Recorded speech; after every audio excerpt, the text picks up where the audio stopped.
ख़बर न लेडीज़ खे छो अंडर एस्टिमेट कंदा आहिनि। लक्ष्मी नारायण राधा कृष्ण चयूं पिए, पर संसार लक्ष्मी थी हलाए। विष्णु त समुंड जो घर ॾाढी बणिजी करे शेषनाग ते वेठो आहे। होॾे अन्नपूर्णा असांखे खाराए रही आहे। शंकर भॻवान खे त भंग सां फुर्सत न आहे। कृष्ण भॻवानु रास में रुतो पियो आहे। रसोई सीता जी मशहूरु आहे। तंहिंखां पोइ बि नारी शाला में कविता पढ़ंदे मां इन करे फ़ख़ुरु महसूसु करे रही आहियां कि जीअं हिननि ॿुधायो कि 50 साल थी विया आहिनि। 50 साल पहिरियों जी हालतूं ऐं अॼु जी हालतूं, उन वक़्तु सिंधियुनि नारीअ जो सम्मान ऐं उन जी पॉकेट, उन जी खीसे लाइ सोचो इज़त मान सां कीअं रोटी कमाइबी आहे। कंहिंखे अगरि वीचार करणो हुजे त नारी शाला में अची वञे। पहिरीं कविता गुमशुदा वजूद। बावजूद उन जी हालत छा आहे? कॾहिं कॾहिं औरतुनि जे ख़ूबसूरत शांत चहिरनि ॾांहुं असीं जॾहिं ॾिसंदा आहियूं अक्सर सोचींदा आहियूं।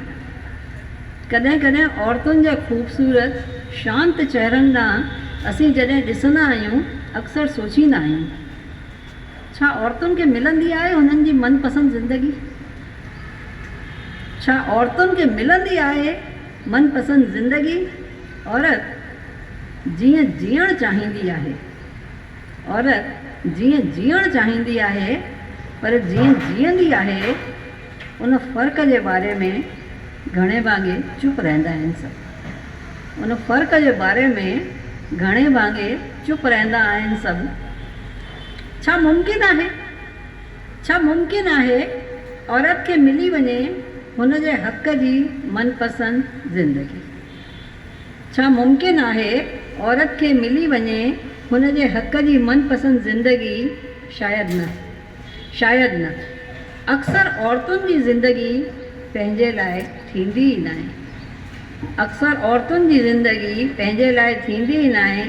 चवण लाइ त का बि औरत भले ई जीअंदी हुजे सुखी ज़िंदगी, पर हूअ सिर्फ़ु ज़िंदगी जीअंदी आहे। पर हूअ सिर्फ़ु ज़िंदगी जीअंदी आहे। ज़िंदगी माणणु हुन जी क़िस्मत में न आहे। ज़िंदगी माणणु हुन जी क़िस्मत में न आहे। सभु कुझु हुजण जे बावजूदु ॿियनि जे लाइ जीअंदी औरत अक्सर ॻोल्हींदी आहे पंहिंजो गुमशुदा वजूद। ये ॿी कविता उनवान आहे तूं ज़रूरु अचिजांइ।